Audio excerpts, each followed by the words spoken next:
America Looks Abroad. This is the 54th in a series of broadcasts presented by the staff members of the Foreign Policy Association, a nonpartisan organization which offers accurate information on world affairs. Today's subject is Axis prospects in the Balkans. Mr. David H. Popper, Research Associate of the Foreign Policy Association, is the speaker. Mr. Popper. Thank you. War has now been raging for 6 weeks in the wild and mountainous territory around the Greek and Albanian border. Today, the astounding Greek triumph is climaxed by news that the fascist forces are abandoning their remaining bases in southern Albania, at Porto Edda and Argyro-Castron, and retiring toward the north, while the Italians are shaking up their high command. These Greek successes have had an electrifying effect on all of non-Nazi Europe. We hear that morale in Greece, Turkey, Egypt, and Palestine has risen appreciably. The diplomatic offensive of the Axis in Romania, Bulgaria, and Yugoslavia has come to an abrupt halt. Everywhere, Britain's supporters are heartened, and in London the public is already beginning to demand a knockout blow against Italy. The British government itself has given indirect sanction to this idea. Lord Woolton, the British Minister for Food, while explaining the new rationing regulations, declared the other day that every available British ship would be diverted to the Mediterranean for what he called the coming great offensive against Italy. We might conclude from these facts that Britain was on the threshold of a major success in the Balkans and the eastern Mediterranean. Without knowledge of all the elements in the situation, we can't definitely say that this is the case, but we do know enough to draw up a tentative balance sheet of the prospects in the Mediterranean area.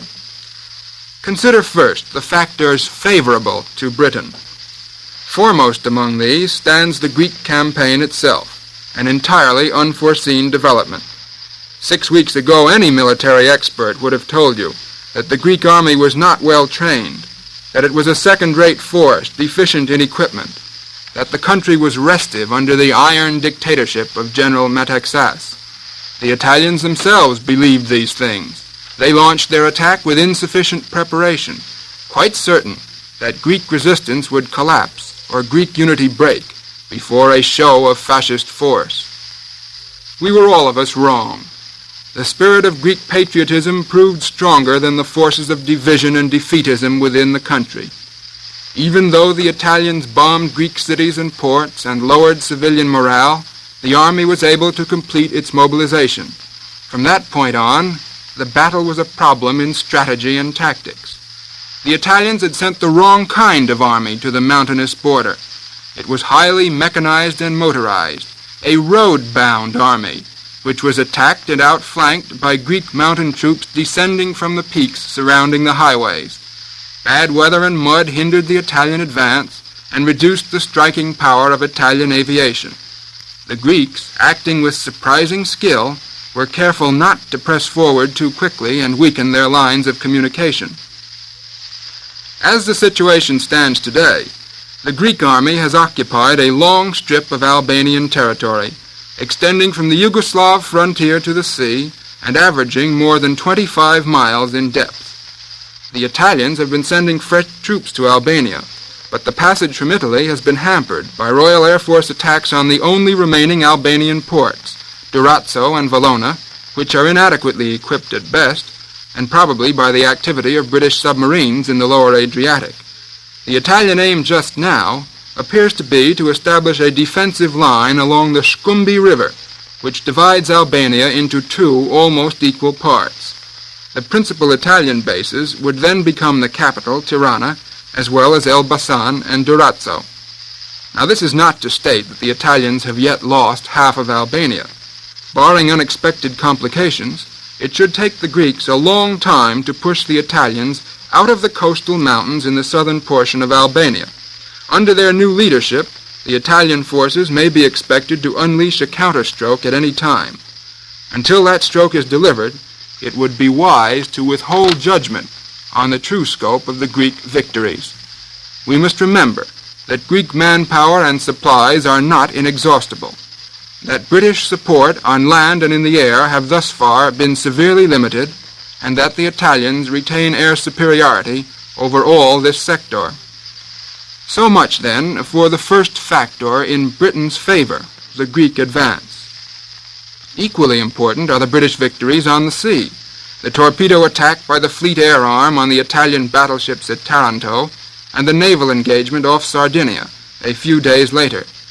Conflicting claims and counterclaims make it difficult to state precisely just how much damage was done to the Italian fleet in these encounters. But it is clear, nevertheless, that the British Navy holds the advantage in the waters around Italy. That advantage was immeasurably strengthened by the occupation of Suda Bay in Crete, which brings British planes and cruisers 400 miles closer to the Italian bases than they were in Egypt.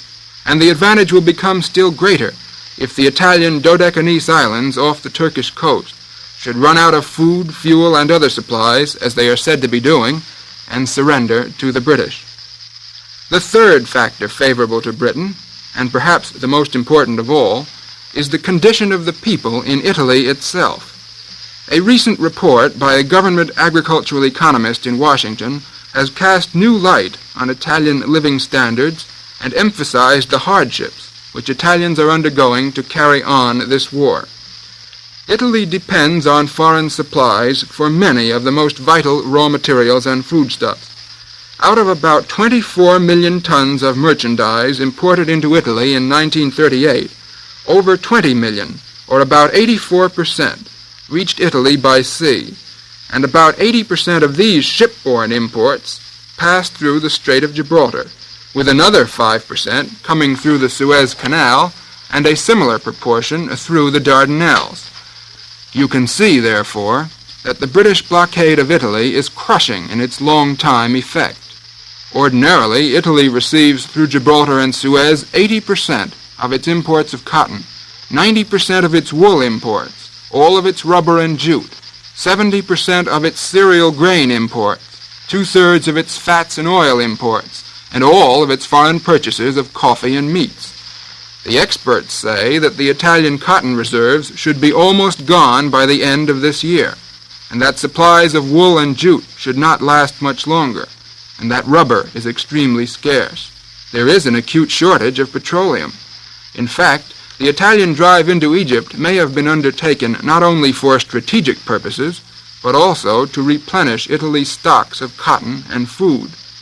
Nothing important has been heard from that front for several weeks, and it seems likely that the fascist advance has been hindered by the pressure on Italian supply lines across the Mediterranean and the desert, exerted by British ships and British planes. Nor is this the whole story of Italian privation. Within 2 weeks of Italy's entry into the war, new food restrictions were applied, and they have been increasing in severity ever since. There are now 4 meatless days a week. Sugar, fats, and oils are very scarce, and coffee is lacking, and even wheat is so short that bread flour is adulterated. Last Monday, the consumption of spaghetti, flour, and rice was restricted. On Thursday, an agreement to increase Italian food shipment to Germany was disclosed.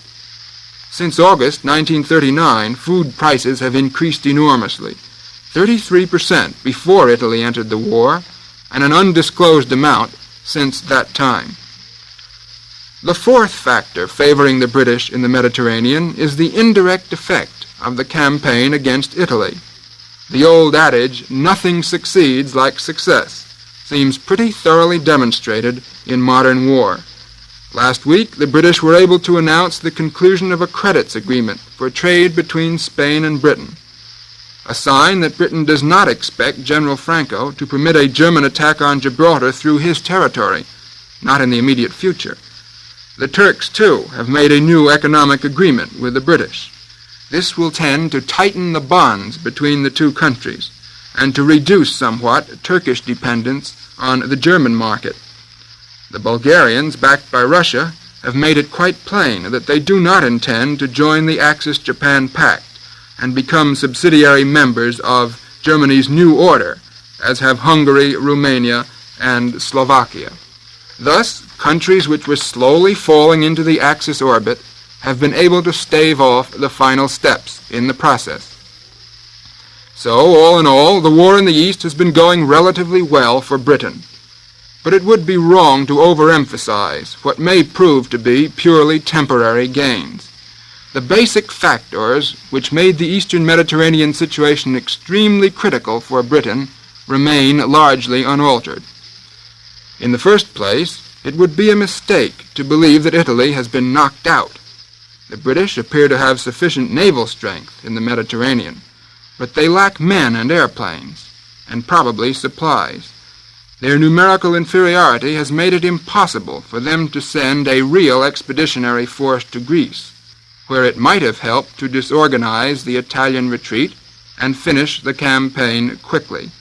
The same inferiority has made it impossible to assume the offensive against Marshal Graziani's troops marching on Egypt. And as long as the British Isles stand in deadly peril of invasion or destruction from the air, it is not likely that reinforcements can be supplied on the scale needed. Even if the Italians were driven completely out of Albania and Egypt, Italy would be far from defeated. Like everyone else, the Italians will fight better at home than abroad.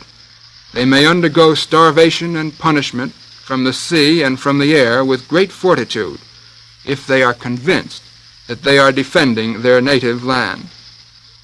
More than this, the Germans cannot afford to let Italy or the fascist regime collapse. There is no doubt that the Italians would be loath to see German forces on Italian territory, or even in Albania, for that would constitute an admission that the southern end of the Axis is only a junior partner in the new order. And German policy in southern and eastern Europe has thus far been to avoid direct military measures in order to exploit peacefully the raw material production of the region and to carry on hostilities against the British Isles without any distraction from the rear. But the psychological effect of an Italian collapse would be so great, and the strategic advantage of it to Britain so clear, that neither Italy's scruples nor Germany's convenience would stand in the way of the necessary Nazi military movements. Basically, the ultimate decision on the war in this area depends then on Germany's move in the Balkans. We cannot tear aside the veil and gaze into the future, but we can see that the anarchy created by the Iron Guard revolt in Romania has given the Germans an opportunity to send additional troops into that country and to tighten their grip on its oil and wheat resources. We can see that German pressure may split Yugoslavia at any time, either by encouraging the Croat minority to revolt or by egging on hot-headed Hungarian and Bulgarian nationalists who want slices of territory which Yugoslavia took from them in the last war. Large-scale German military intervention in this area is unlikely before the spring, for the Balkan winter is hard on armies. A German campaign would move southward through Yugoslav or Bulgarian territory toward the Mediterranean Sea. Once the German military machine wins a foothold there, it may be depended upon to make things difficult for the British in the neighborhood of Suez. Greek and British victories, then, deserve our admiration, but their significance should not be exaggerated. Temporarily, the Axis has been stopped in the Balkans and the Mediterranean. The question remains, can Britain press home an offensive against the weaker flank of the Mediterranean? Can Britain do it when its home territory is under devastating attack by Germany? Britain means to fight on, that we know. Britain will fight on for its own safety and its system of social and political organization, hoping that with American aid it can win a decision in the end. Mr. David H. Popper, Research Associate of the Foreign Policy Association, was today's speaker in the America Looks Abroad series. If you would like a free copy of this talk, address your request to the Foreign Policy Association, 22 East 38th Street, New York, or in care of the station to which you are listening. The Foreign Policy Association is a nonpartisan organization open to all who are interested in foreign policy. It offers accurate information on current world happenings. In the world of today, foreign affairs are your affairs. We invite you to tune in next Sunday to hear another speaker in the America Looks Abroad series. This is the National Broadcasting Company.